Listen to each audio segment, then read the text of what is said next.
Hey there, I'm Kathy with the Traveling Homesteader and Gyroscope Farm, and today we're going to take a little break from our, regularly scheduled programming of the eucalyptus videos, just to do a little update on my beehive.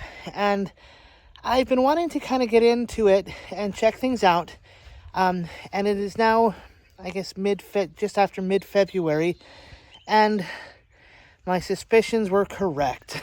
Daggone it. My hive is gone.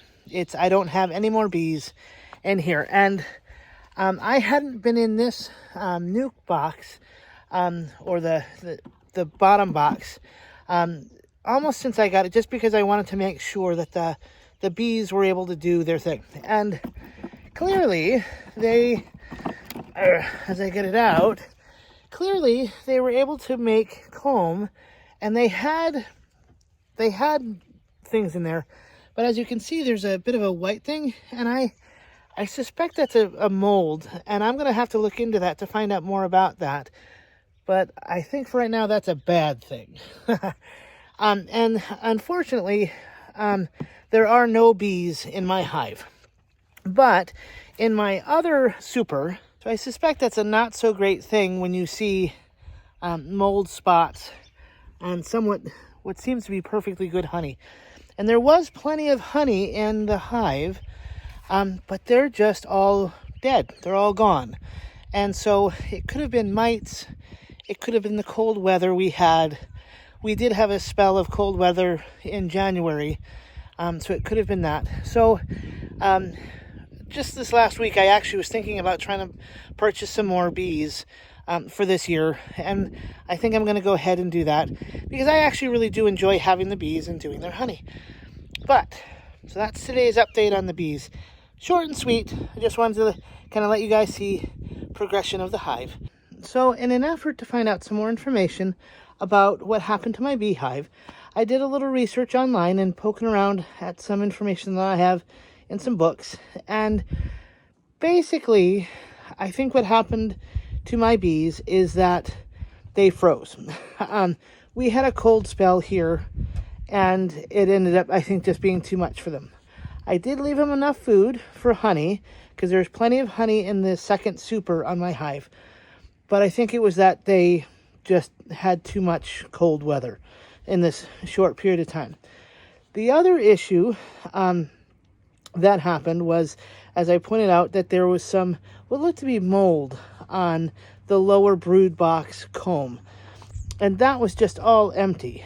And what I thought was mold, it may be something called bloom. And when bees are actively using their space, they actually have this kind of fanning system. It's a cooling mechanism, but it's also a heating mechanism. So they have their own kind of natural heating and cooling system as they're in their hive. And when the bees aren't there, it tends to not have the air circulating through the hive. And so what happens is this kind of dust that comes kind of over the comb. And so I think that's just basically what happens. So I am able to use the comb, but probably not for things like if I melted it down and extracted it, I could use it for things like wax for like bookmaking. Like you can use wax on thread for bookmaking, or you could use it for polish or that sort of thing, but not something skin related. They suggest not doing that. And as far as the honeycomb, I'm going to actually harvest the honey, and there are little bits of mold, and I'll take that off and completely remove that.